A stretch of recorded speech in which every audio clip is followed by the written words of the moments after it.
guys, it's Jessica from Peace Love Books, and I am here to talk about the Goodreads Choice Award. React to the list. This is not a blind reacting, which I will get to why. So I actually own, out of the 20, this many, so I was surprised by how many I actually own. I did wake up this morning to a text from my friends that the list had gone out, and I did not see anybody talking about it yesterday, so I don't know. I'm filming this on Tuesday. I'm putting this up tomorrow, so the day you see this is a day behind, but it went up on Monday. Did not even know it went up on Monday. I was shocked. I was like, well, I need to spend the entire day not looking at it because I know I couldn't do this video until after I did a lot of work because I go out of town tomorrow. So I was going to wait, but then I saw an author post that they were on the list. Then throughout the day I did see people spoiling it in their stories, but I was very intrigued by this author's post because this one was an exciting one. This one was like, I really, really hope this author ends up on this list because it's an indie romance. And I got my hopes up because it was the only indie romance on that list. And I was like, oh my gosh, does this mean that other people can make the list?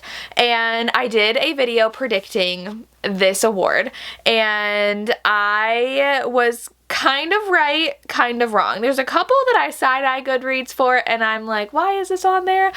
They do that every year, but this is the list. It's basically a popularity contest. What have the most popular romances been? I don't like calling this favorite romances because they base it on popularity. How many times was this book read and shelved? And when a book gets popular, that really means how much money did the publishers put behind these books? To be fair, out of the 8 that I've read, I think every single one of them, except for the DNF, was a 5-star read. So this year particularly, I do think that these popular authors did come out with some really great books. However, it's just that. Popular authors. It's the same authors over and over and over again, and I would like to see some new authors, but these are a lot of the same regular authors. Are they writing the best romances every year? No, they're just writing ones that are pushed a lot. And like I said, I don't know if I mentioned it in my last video, but usually if it's book of the month, it ends up on here. And yeah, so we're just gonna go ahead and get to my reactions. I'm going through the list here. I think it shows up in a different order for everybody, but this is the order it's showing up for me.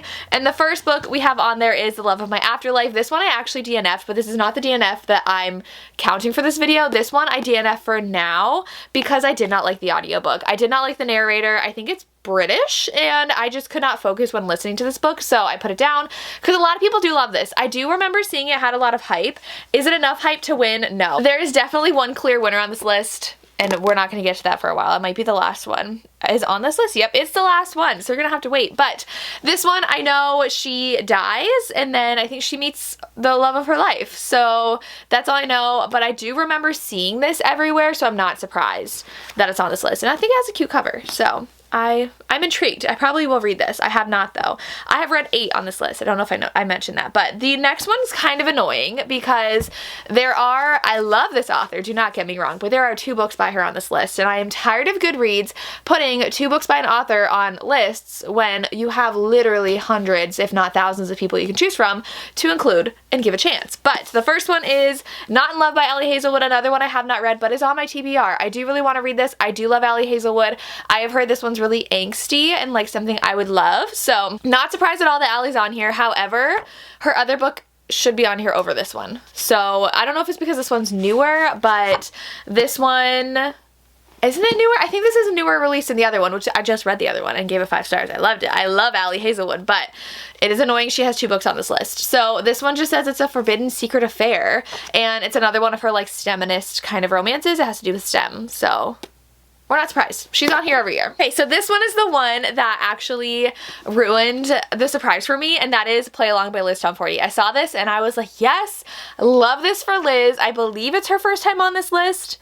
I don't remember if it was on there, if any of her previous books were on there, but she is just killing it. This was indie, and I have not read this one yet either, but it is on my TBR. I do think I'm gonna love this, and it gave me high hopes for the rest of this list, and I was just like disappointed from here on out, but so happy this was on there. This one, I believe she works for the team, and he's a baseball player, so I really do need to read this. I think they actually get married. Yeah.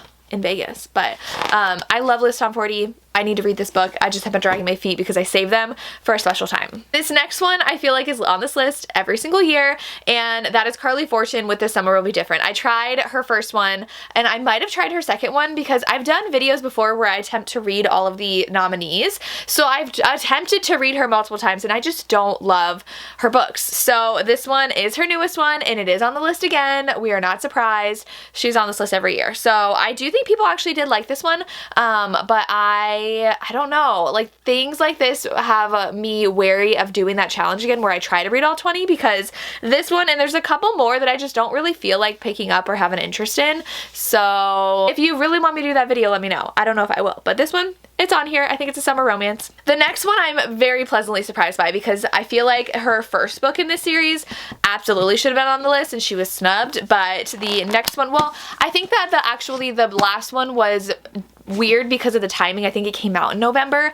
This one came out this year, and that is Kennedy Ryan. I actually think this one toes the line between romance and women's fiction, definitely, compared to all of her other books. I've read almost her entire backlist except for like her first series and then one of the Grit books I haven't read, but I think I've read every other book that she's written. And so this one is definitely the least romance heavy of it. This is very, very women's fiction where the heroine literally like swears off dating and wants to work on herself because she's getting a divorce from her husband and she's starting her own business, and then she falls for the man who's responsible for the downfall of her husband's career. So it was good. I did really like it. I love Kennedy Ryan. I did give this one 4 stars. I just think that her other ones are very much more romance centered, but I'm so happy to see Kennedy on this list. She for sure deserves it. I don't know if this is actually also her first time on this list, but very happy to see her. Then we have a love song for Ricky Wilde, which I did mention in my video that I would love to see on this list. I have not read this yet, but I did read the first book by Tia Williams. I think this might be in a series if I remember,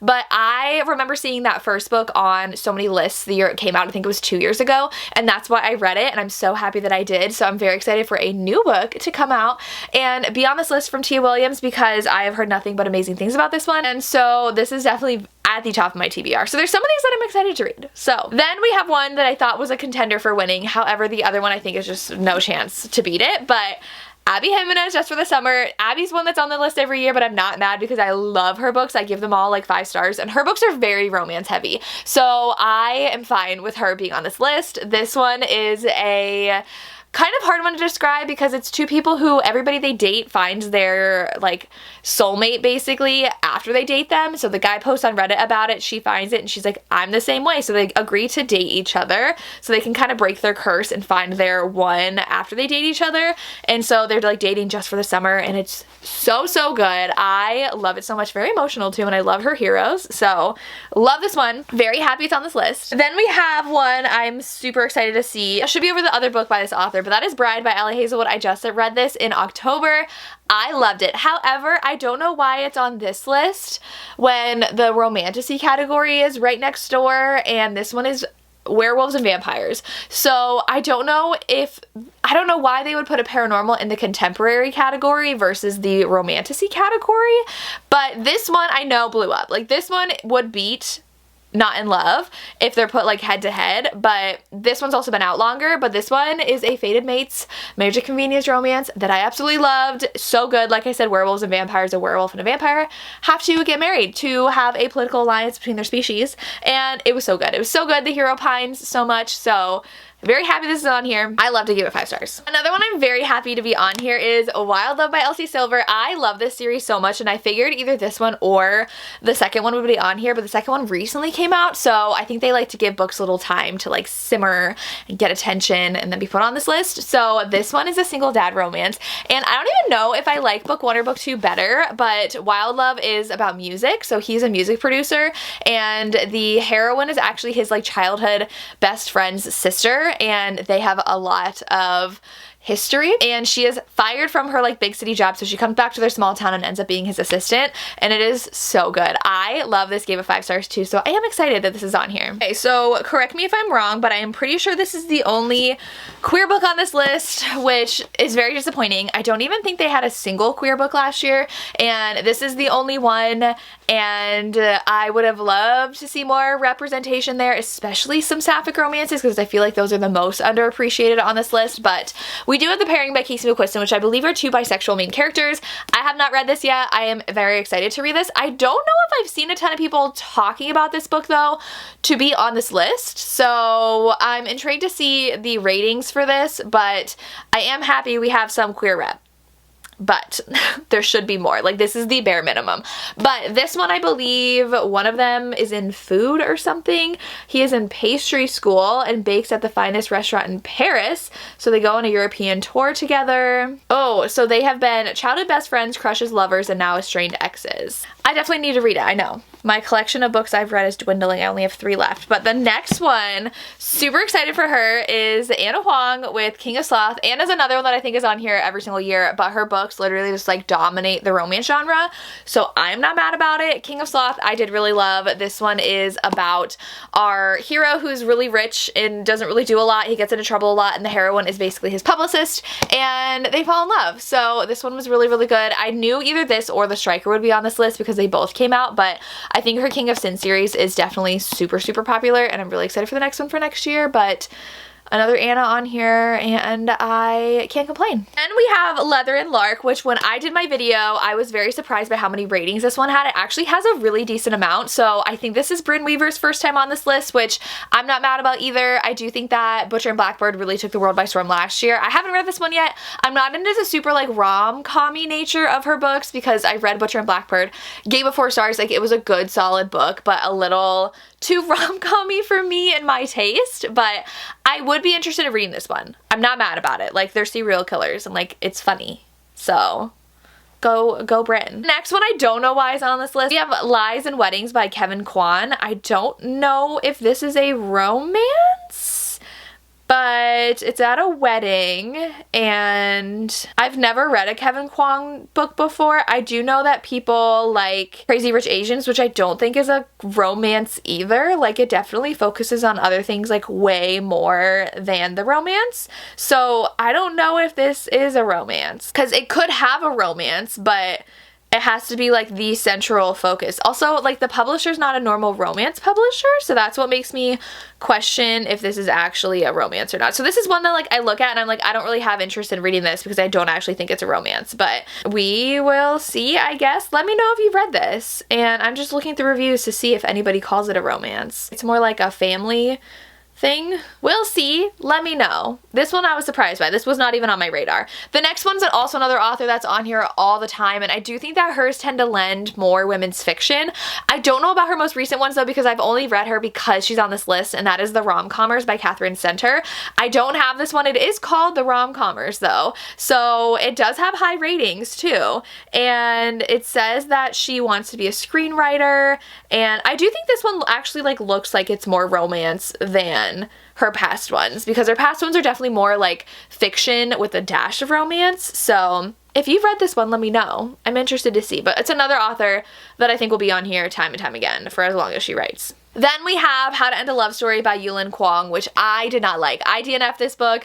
It was not the best romance. The heroine's sister passes away because she dies by suicide by jumping in front of the hero's car. So her family blames him for her death, even though it was a suicide, and now it is years later and they are working together on a movie, film, show production.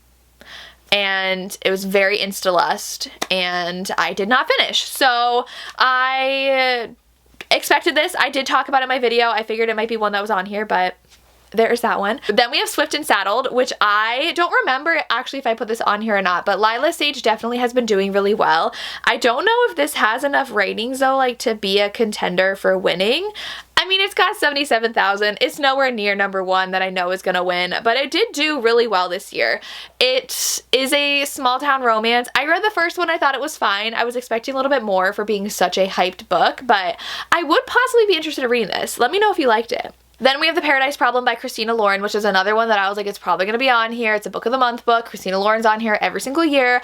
I will sound like a broken record, but I love their old stuff so much, and their new stuff has not been hitting it for me, and I stopped reading them. Let me know if you liked it. I did like In a Holidays, like I liked their Christmas one, but in the last one I liked before that was On Honeymooners. I read, I think, 2, The Honey Don't List, and the one with the blue cover with the moon, and I just didn't like those, so I just stopped reading their books, but I've heard this is good. So I would be tempted to try them again with their new stuff, but we will see if I do. This one actually has way more ratings than I thought it would. It has 215,000 ratings, which is a lot. So it definitely did make its rounds, but like I said, it did have a lot of push behind it from the publisher. The next one's one I forgot, but Tori, during our podcast episode on the Goodreads Choice Awards, she remembered, and that is Daydream by Hannah Grace. This one is because it's a newer release. It did come out at the end of August, so it's only been out a couple months, and it already has 90,000 ratings. So this one I can see like actually being on this list. I read Icebreaker, the one I really didn't like it, I DNF'd it, but I don't know how her other books would be. I do know people really love this one. It has a 4-star rating. With 90,000 reviews is not bad, so I would be tempted to read this. I think though that it's in college. Oh, it is a college romance, which I'm not super into college romances. I also think that's why I didn't love Icebreaker, so we'll see if I read this. Let me know if you read it and liked it. The last two I'm very excited on this list. So we have Cinnamon Bun Bookstore by Lori Gilmore. This was not on my radar to be on this list because it's definitely a more recent release. I think this one came out in August. I could be totally making that up. Let me look. And it doesn't have, okay, yeah, it came out the end of August, and it only has 44,000 ratings. So like, and I say only because we just talked about Hannah Grace, who has already 90,000. But I love this. I gave this 5 stars. I'm happy to see Lori on this list because her books literally are blowing up everywhere. They blew up last year and they blew up even more this year. And I absolutely love this. She has a bookstore. She falls for her kind of like not goofy, but like not so serious best friend. And she has to follow these clues that are in her bookstore, and he helps and they fall in love. And I gave this 5 stars. It was the best time. I'm excited for her Christmas one, and I'm not mad that this is on this list. Like, it makes me very happy. And the last one's gonna be the winner. I'm calling it now. There is literally zero contest just by looking at the numbers, and that is Emily Henry. I love this, and I think that her newer books, at least this one and Happy Place, are definitely very, very romance heavy compared to like Beach Read. People complained wasn't more about the romance because that one also did deal with like the death of her father and her dealing with her grief. But Funny Story is literally about two people whose fiancés cheat on them with each other. So then they decide to move in together because they have nowhere else to go. And the heroine is a librarian, and she's waiting around until this big like readathon she's putting on to potentially go back and live where her mother lives. And because she moved to Michigan for her fiancé, and she's like, why am I even here anymore? And the hero's like, well, let me show you like how great it is here. And then they fall in love. So I love Emily Henry's books. I've now read all of her adult romances, and this is actually one of my favorites, and I'm not mad this is on here. I'm not mad she's doing so well. I am obsessed with her writing. It is just so thought-provoking and like also so pretty, and I'm obsessed. Like, I would highlight so many things in here if I was someone who annotated a lot, but I just like highlighted a lot in my Kindle to go back to and just like look at because it is so good, and the romance is so swoony. I love her. So happy this is on this list. So like I said, 8 of these I have read. One of those 8 was a DNF, but I do own a lot of these, and I do have an interest in reading like 90% of them. So let me know your thoughts on this list. Are you thinking there's anything that was snubbed? I can't even think off the top of my head anything that I'm like, this for sure should have made it because of numbers. I don't remember it was in my video, but let me know if you think that you're surprised by certain ones being left off, and what you're excited to see and what you're not excited to see. And if you want a video of me reading all these, let me know in the comments down below. And if you've made it this far, leave me a baseball emoji for the Liz Tom 40 book, since that is the one that is the first one I saw that was on this list. So leave me a baseball emoji, and that's all I have. As always, thank you so much for watching, and have a good day. Bye.